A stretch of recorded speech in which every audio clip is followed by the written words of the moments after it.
Hi ಎಲ್ರಿಗೂ ನಮಸ್ಕಾರ. Welcome to my vlog. ಇವತ್ತು ಮತ್ತೆ ಊರಿಗೆ ಹೋಗ್ತಾ ಇದ್ದೀವಿ. ಲಾಸ್ಟ್ ವಿಡಿಯೋದಲ್ಲೇ ಊರಿಗೆ ಹೋಗ್ತಾ ಇದ್ದೀವಿ ಅಂತ ತೋರಿಸ್ತಾ ಇದ್ದೆ. ಇವತ್ತು ಮತ್ತೆ ಊರಿಗೆ ಹೋಗ್ತಾ ಇದ್ದೀವಿ. ಅದು ಊರಿಗೆ ಹೋಗಿ ಬಂದು 4 ಡೇಸ್ ಬೆಂಗಳೂರಲ್ಲಿದ್ವಿ. ಮತ್ತೆ 4 ಡೇಸ್ ಬಿಟ್ಕೊಂಡು ಹೋಗ್ತಾ ಇರೋದಿದು. ಇವತ್ತು ಒಂದು ಫ್ಯಾಮಿಲಿ ಫಂಕ್ಷನ್ ಇದೆ ನಾಳೆ ಅಂತ ಹೇಳ್ಬಿಟ್ಟು ಹೋಗ್ತಾ ಇದ್ವಿ. ಹಾಗೆ ಇಲ್ಲಿ ನಮ್ಮ ಅತ್ತೆ ಮಾವಂಗೆ ಒಂದು ಗುಡ್ ನ್ಯೂಸ್ ಹೇಳಬೇಕಿತ್ತು. ನಮಗೆ ಗುಡ್ ನ್ಯೂಸ್ ಬಂದು ಒಂದು 4 ಡೇಸ್ ಆಗಿತ್ತು. ಇವಾಗ ಅವ್ರಿಗೆ ಹೇಳಬೇಕು. ಕೆಲವೊಂದು ವಿಷಯಗಳನ್ನ ಫೋನಲ್ಲಿ ಹೇಳೋಕ್ಕಿಂತ ಎದುರಿಗೆ ಹೇಳಿದ್ರೆ ಚೆಂದ ಅಲ್ವಾ ಅಂತ ಹೇಳ್ಬಿಟ್ಟು ಹೇಳಿರಲಿಲ್ಲ. ಇವಾಗ ನಮ್ಮ ಮನೆಯವರು ಹೇಳ್ತಾ ಇದ್ದಾರೆ. ನಾನು ವೀಡಿಯೋ ಮಾಡ್ಕೊತಿರೋದು ಅವ್ರಿಗೆ ಗೊತ್ತಿಲ್ಲ. ನನಗೆ ನಮ್ಮ ಮಾವನ ರಿಯಾಕ್ಷನ್ ಹೇಗಿರುತ್ತೆ ಅಂತ ನೋಡಬೇಕಿತ್ತು. ಅದಕ್ಕೆ ಅವರಿಬ್ಬರು ಮಾತಾಡೋಣ ಸುಮ್ಮನೆ ಕೂತ್ಕೊಂಡು ವೀಡಿಯೋ ಮಾಡ್ತಾಯಿದ್ದೆ. ಅವರಿಬ್ಬರಿಗೂ ನಾನು ವೀಡಿಯೋ ಮಾಡ್ತಿದ್ದೀನಿ ಅಂತಲೇ ಗೊತ್ತಿರಲಿಲ್ಲ. ನಮ್ಮ ಮನೆಯವ್ರಿಗೆ ಇವಾಗ ಹಾಕಿದ್ರೆ ಗೊತ್ತಾಗುತ್ತೆ. ಅವ್ರಿಗೆ ಏನೇ ಗುಡ್ ನ್ಯೂಸ್ ಹೇಳಿದ್ರು ಎಕ್ಸ್ಪ್ರೆಷನ್ ಅಂತೂ ಚೇಂಜ್ ಆಗಲ್ಲ. ನಮ್ಮಂಗೆ ಹೂ ಅಂತ ಫುಲ್ ಖುಷಿ ಪಡೋದು ಅದೇನಿಲ್ಲ, ಕೇಳಿಸ್ಕೊತಾರೆ. ಆಮೇಲೆ ಅದ್ರ ಬಗ್ಗೆ ಏನಾದರೂ ಹೇಳೋದಿದ್ರೆ ಹೇಳ್ತಾರೆ ಅಷ್ಟೇ. ಅದನ್ನೇ ಇಲ್ಲಿ ಡೀಪಾಗಿ ಕೇಳಿಸ್ಕೊಳ್ತಾ ಇದ್ದಾರೆ ಏನು ಹೇಳ್ತಿದ್ದಾರೆ ಅಂತ ಹೇಳ್ಬಿಟ್ಟು. ನೆಕ್ಸ್ಟ್ ಡೇ ಫಂಕ್ಷನ್ಗೆ ಅಂತ ಹೇಳ್ಬಿಟ್ಟು ಸ್ಯಾರಿ ಎತ್ತಿಟ್ಕೊಳ್ತಾ ಇದ್ದೆ. ಫಂಕ್ಷನ್ಗೆ ರೆಡಿ ಆಗ್ತಾ ಇದ್ದೀವಿ. ಇವತ್ತು ಮನೆ ಹತ್ರ ಒಂದು ಫಂಕ್ಷನ್ ಇದೆ, ಮತ್ತು ಹಾಸನಲ್ಲಿ ಒಂದು ಫಂಕ್ಷನ್ ಇದೆ. ಫಂಕ್ಷನ್ ಏನು ಅಂದರೆ ಎಂಗೇಜ್ಮೆಂಟ್ ಇದೆ, ಅದಕ್ಕೆ ಹೋಗ್ತಾ ಇದ್ದೀವಿ. ಇಲ್ಲಿ ನಾನು ರೆಡಿ ಆಗೋಕ್ಕೆ ಮುಂಚೆ ಸ್ಯಾರಿ ಐರನ್ ಮಾಡ್ಕೊಳ್ತಾ ಇದ್ದೆ. ಊರಲ್ಲಿ ಐರನ್ ಮಾಡ್ಕೊಳಕ್ಕೆ ಹೋದರೆ ನಮ್ಮ ಮನೆಯವ್ರು ಮೊದಲೇ ಎಚ್ಚರಿಸ್ತಾರೆ, ಹುಷಾರಾಗಿ ಮಾಡೋ ನೋಡ್ಕೊಂಡು ಅಂತ ಹೇಳಿ. ಲಾಸ್ಟ್ ಟೈಮ್ ಹೀಗೆ ನನ್ನ ಮೈದನಂದು ಬೀಗ್ರೂಟಲ್ಲಿ ಅರ್ಜೆಂಟಲ್ಲಿ ಬಟ್ಟೆ ಐರನ್ ಮಾಡೋಕ್ಕೆ ಹೋಗ್ಬಿಟ್ಟು ಹಾಗೆ ಆನ್ ಮಾಡಿಟ್ಟು ಬೆಡ್ಶೀಟ್ನೆಲ್ಲ ಸುಟ್ಟಕ್ಕೆ ಹೋಗ್ಬಿಟ್ಟಿದೆ. ಅದು ಯಾರಿಗೂ ಹೇಳ್ದಲೆ ಬೆಡ್ಶೀಟ್ನೆಲ್ಲ ಎತ್ತಿಟ್ಟು ಸೈಲೆಂಟಾಗಿ ಸುಮ್ಮನೆ ಇದ್ದೆ. ನಮ್ಮ ಮನೆಯವ್ರಿಗೆ ಒಬ್ರಿಗೆ ಹೇಳಿದೆ ಸೇಫ್ಟಿಗಿರಲಿ ಅಂತ. ಸುಟ್ಟಾದ ತಕ್ಷಣ ಅವ್ರಿಗೇನೆ ಫೋನ್ ಮಾಡಿದ್ದು ಏನು ಮಾಡಲಿ ಅಂತ ಹೇಳ್ಬಿಟ್ಟು ಅವ್ರು ಸುಮ್ಮನೆ ಇದ್ರು. ಗೊತ್ತಾಗಲಿ ಬಿಡು ಅಂತ ಹೇಳ್ಬಿಟ್ಟು. ಆಮೇಲೆ ಎಷ್ಟೋ ದಿನ ಆದಮೇಲೆ ಗೊತ್ತಾಗಿತ್ತು. ಆಮೇಲೆ ಅವ್ರೇನು ಬೈಯಲ್ಲ ನನಗೆ, ಸುಮ್ಮನೆ ಆದರು. ಇವಾಗ ರೆಡಿ ಆಯಿತು. ರೆಡಿಯೆಲ್ಲ ಆದಮೇಲೆ ನೋಸ್ ಪಿನ್ ಹಾಕ್ಕೊಂಡೆ. ಅದಕ್ಕೆ ಕಣ್ಣಲ್ಲೆಲ್ಲ ನೀರು ತುಂಬಿಕೊಂಡಿದೆ. ಇದು ಡೈಮಂಡ್ ನೋಸ್ ಪಿನ್ನು ಏನಾದ್ರು ಫಂಕ್ಷನ್ ಇದ್ದಾಗ ಹಾಕ್ಕೊಳ್ತೀನಿ ಅಷ್ಟೇ. ಅದು ಎಲ್ಲರಿಗೂ ಆಗಬರಲ್ವಂತೆ, ಕೇಳಿಕೊಂಡು ಹಾಕ್ಕೋಬೇಕಂತೆ, ಶಾಸ್ತ್ರ ಕೇಳ್ಕೊಬಿಟ್ಟು. ನಾನು ಕೇಳಲಿಲ್ಲ ಹೇಳಿಲ್ಲ, ಹಂಗೆ ತಗೊಬಂದೆ. ಆಮೇಲೆ ಇವಾಗ ಏನಾದ್ರು ಕೇಳಿ ಹಾಕೋಬೇಕು ಅಂದರೆ ಮತ್ತೆ ಆಗಬರಲ್ಲ ಅಂದರೆ ಸುಮ್ಮನೆ ಬೇಜಾರಾಗುತ್ತೆ. ಅದಕ್ಕೆ ಏನಾದ್ರು ಫಂಕ್ಷನ್ ಇದ್ದಾಗ ಒಂದು 3-4 ಡೇಸ್ 1 ವೀಕ್ ಹಾಕ್ಕೊಳ್ತೀನಿ, ಆಮೇಲೆ ಎತ್ತಿಡ್ಕೊಳ್ತೀನಿ. ಅದು ಆಗಬರುತ್ತೆ ಇಲ್ವಾ ಅಂತಲೇ ಕೇಳಿಲ್ಲ ನಾನು. ಇವಾಗ ರೆಡಿ ಆಗಿದ್ದೀವಿ. ಇವಾಗ ಹಾಸನಿಗೆ ಬಂದ್ವಿ. ಹಾಸನಲ್ಲಿ ಎಂಗೇಜ್ಮೆಂಟ್ ಇದ್ದಿದ್ದು ಪಾಲಿಕಾ ಹೋಟೆಲಲ್ಲಿ. ನಮ್ಮ ನಿಲ್ಲಿಸ್ಬಿಟ್ಟು ನಮ್ಮ ಮನೆಯವರಲ್ಲಿ ಕಾರ್ ಪಾರ್ಕಿಂಗ್ ಮಾಡ್ತಾ ಇದ್ದಾರೆ. ಹೋಗಿದ್ದೊಂದು ಸ್ವಲ್ಪ ಲೇಟೇ ಆಯಿತು. ಅಷ್ಟೊತ್ತಿಗೆ ಇಲ್ಲಿ ತಟ್ಟೆ ಬದಲಾಯಿಸೋ ಶಾಸ್ತ್ರ ಮಾಡ್ತಾಯಿದ್ರು.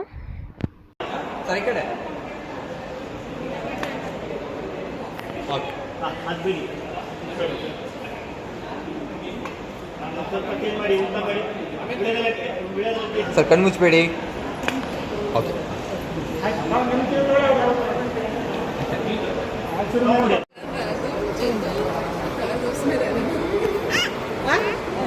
ಅಣ್ಣ ಇಲ್ಲಿ ಅಣ್ಣ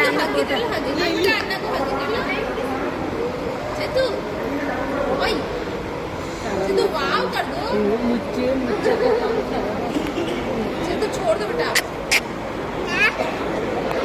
वाव कर दो अन्ना को वाव कर दो. हगी कर ला हगी कर ला ना चंदू.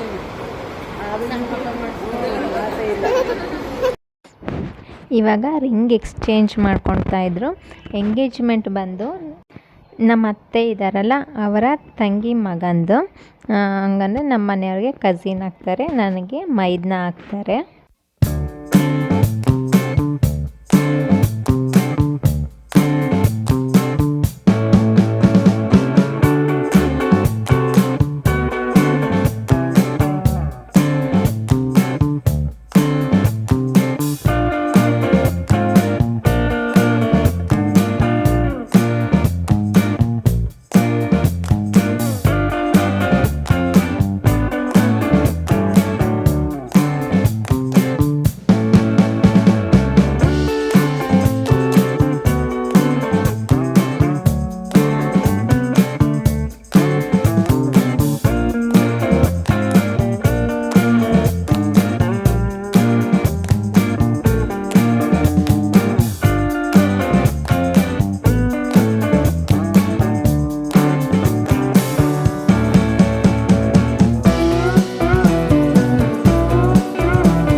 ಹಾಗೆ ಅಲ್ಲಿ ಎಂಗೇಜ್ಮೆಂಟ್ ಮುಗಿಸ್ಕೊಂಡು ನಮ್ಮಮ್ಮ ನಿನ್ನೆಯಿಂದ ಬನ್ನಿ ಬನ್ನಿ ಅಂತ ಕರಿತಾಯಿದ್ರು ಅಂತ ಹೇಳ್ಬಿಟ್ಟು ಇವನಿಗೆ ಸರ್ಪ್ರೈಸಾಗಿ ಕೇಕ್ ಕಟ್ ಮಾಡಿಸ್ಬೇಕು ಅಂತ ಹೇಳ್ಬಿಟ್ಟು ಬೆಳಗ್ಗೆನೇ ನಾವು ಇನ್ನೂ ಎಂಗೇಜ್ಮೆಂಟಿಗೆ ಹೊರಟಿರಲಿಲ್ಲ.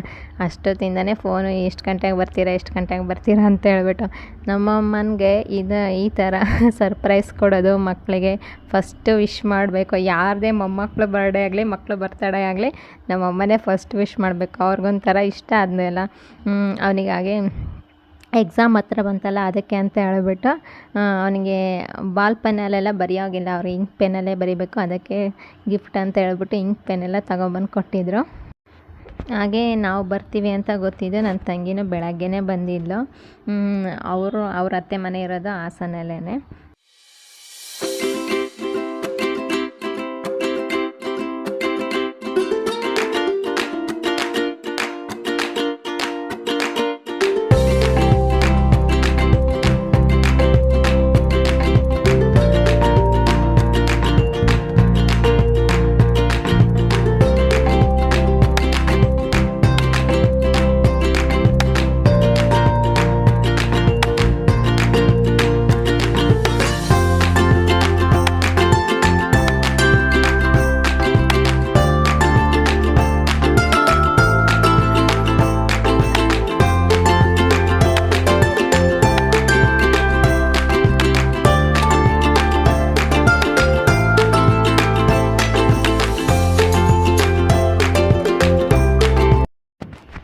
ಇವಾಗ ಕೇಕ್ ಕಟ್ ಮಾಡಿಸಾದ್ಮೇಲೆ ತುಂಬ ಹೊತ್ತೇನು ಕೂತ್ಕೊಳ್ಳಿಲ್ಲ, ಒಂದು 5-10 ನಿಮಿಷ ಕೂತ್ಕೊಂಡು ನಮ್ಮಮ್ಮ ಜ್ಯೂಸ್ ಮಾಡಿರೋ ಕೊಟ್ಟರು, ಕುಡಿದ್ಬಿಟ್ಟು ಇವಾಗ ಊರಿಗೆ ಬರ್ತಾಯಿದ್ವಿ.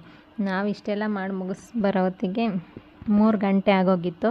ಮತ್ತು ಇಲ್ಲಿ ಊರಲ್ಲೊಂದು ಫಂಕ್ಷನ್ ಅಟೆಂಡ್ ಮಾಡಬೇಕಿತ್ತಲ್ಲ, ನಮ್ಮ ರಿಲೇಷನ್ ಅವ್ರದ್ದೇ ಬೀಗ್ರೂಟ ಇದ್ದಿದ್ದು.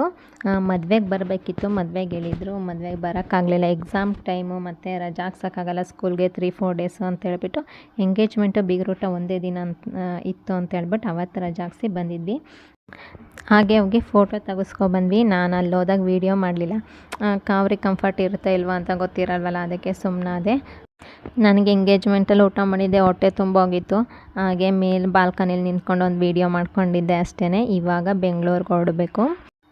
ಫಂಕ್ಷನ್ ಮುಗಿಸ್ಕೊಂಡು ಸಂಜೆನೇ ಹೊರಟು ಬಂದ್ವಿ. ನೆಕ್ಸ್ಟ್ ಡೇ ಮಕ್ಳಿಗೆ ಸ್ಕೂಲ್ ಇದೆ ಅಂತ ಹೇಳ್ಬಿಟ್ಟು ಇವತ್ತು ಇಲ್ಲೇ ಸಿಂಪಲಾಗಿ ಕೇಕ್ ಕಟ್ ಮಾಡಿಸ್ತಾಯಿದ್ವಿ ಮಗನಿಗೆ.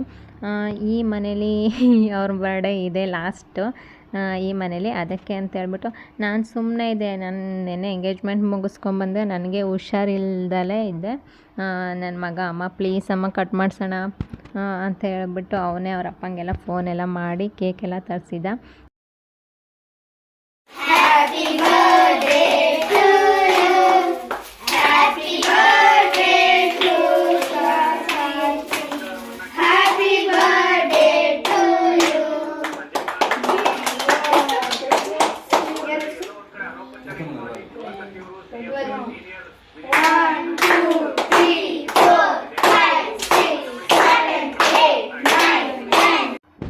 ಇನ್ನೂ ತುಂಬ ಮಕ್ಕಳಿದ್ರು.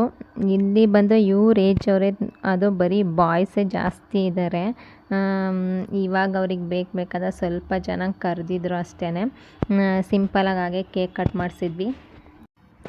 ಲಾಸ್ಟ್ ಚಿಕ್ಕ ಮಗನ ಬರ್ಡೇನೂ ನಾವು ಇಲ್ಲಿ ಮನೇಲಿ ಸೆಲೆಬ್ರೇಟ್ ಮಾಡೋಕ್ಕಾಗಲಿಲ್ಲ. ನನ್ನ ತಂಗಿ ಪಾಪುದು ನಾಮಕರಣ ಇತ್ತು ಅಂತ ಹೇಳ್ಬಿಟ್ಟು ಅವತ್ತೇ ಅವನ ಬರ್ಡೇ ದಿನವೇ ಅವರು ನಾಮಕರಣ ಇಟ್ಕೊಂಡಿದ್ರು ಅಂತ ಅಲ್ಲಿ ತಂಗಿ ಮನೆಗೆ ಹೋಗಿದ್ವಿ.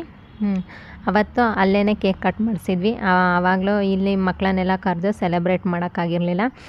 ಅದಕ್ಕೆ ಇವನ್ ಬರ್ಡೇಲಾದರೂ ಮಾಡೋಣ ಅಂತ ಪ್ಲ್ಯಾನ್ ಮಾಡ್ಕೊಂಡಿದ್ದೆ. ಅದು ಕರೆಕ್ಟಾಗಿ ಅವತ್ತೇ ಎಂಗೇಜ್ಮೆಂಟ್ ಬಂತು, ಅವತ್ತೂ ಆಗಲಿಲ್ಲ. ನೆಕ್ಸ್ಟ್ ಡೇ ಅದೇ ಸಿಂಪಲಾಗಿ ಕೇಕ್ ಕಟ್ ಮಾಡಿಸಿದ್ವಿ. ನಾನು ಅಂದ್ಕೊಂಡಿದ್ದೆ ಎಲ್ಲ ಮಕ್ಕಳನ್ನ ಕರೆಸ್ಬಿಟ್ಟು ಒಂದು ಸ್ವಲ್ಪ ಗ್ರ್ಯಾಂಡಾಗೆ ಮಾಡೋಣ ಅಂತೇಳ್ಬಿಟ್ಟು. ನನಗೆ ಹುಷಾರಿಲ್ಲ ಅಂತ ಹೇಳ್ಬಿಟ್ಟು ಹಂಗೆ ಸಿಂಪಲಾಗಿ ಕೇಕ್ ಕಟ್ ಮಾಡಿಸಿದ್ವಿ. ಇವತ್ತು ನಾನು ಸ್ಕೂಲಿಗೆ ಚಾಕ್ಲೇಟ್ ತೊಗೊಂಡೋಗಲ್ಲ ಕಣಮ್ಮ, ನೆಕ್ಸ್ಟ್ ಡೇ ತೊಗೊಳ್ತೀನಿ ಮಾರ್ಚ್ 1 ಅಂತ ಹೇಳ್ಬಿಟ್ಟು. ಈ ಸಲ ಫೆಬ್ರವರಿ 29 ಬಂದಿರೋದ್ರಿಂದ ಎಲ್ಲರೂ ಏನು ಲೀಪ್ ಇಯರಲ್ಲಿ ಹುಟ್ಟಿದ್ಯಾ ಅಂತ ಎಲ್ಲರೂ ಕೇಳ್ತಾರೆ ಕಣಮ್ಮ, ನೆಕ್ಸ್ಟ್ ಡೇನೇ ನಾನು ತಗೊಂಡೋಗ್ತೀನಿ ಅಂತ. ಅದು ಫೆಬ್ರವರಿ 28 ಅನ್ನೋದೊಂಥರ ಸ್ಪೆಷಲ್ ಆಗಿರುತ್ತಲ್ಲ, ಈ ಸಲ 29 ಬಂದಿರೋದ್ರಿಂದ ಅದು ಇನ್ನೂ ಒಂಥರ ಸ್ಪೆಷಲ್ಲು. ಎಲ್ಲರೂ 29ಅಲ್ಲಿ ಹುಟ್ಟಿದ್ಯಾ 29ಅಲ್ಲಿ ಹುಟ್ಟಿದ್ಯಾ ಅಂತ ಕೇಳ್ತಾರೆ. ಅದು 4 ಇಯರ್ಸಿಗೆ ಒಂದೇ ಸಲ ಬರೋದಲ್ವ, ಅದಕ್ಕೆ ತಗೊಂಡೋಗಲ್ಲ ಅಂತ ಇದ್ದ. ನಿಮ್ಗೇನಾದರೂ ಈ ವಿಡಿಯೋ ಇಷ್ಟ ಆದರೆ ಪ್ಲೀಸ್ ಲೈಕ್, ಶೇರ್, ಕಮೆಂಟ್ ಮಾಡಿ. ಹಾಗೆ ನನ್ನ ಚಾನಲ್ನ ಸಬ್ಸ್ಕ್ರೈಬ್ ಮಾಡ್ಕೊಂಡು ನೋಡಿ. Thank you for watching. See you next video.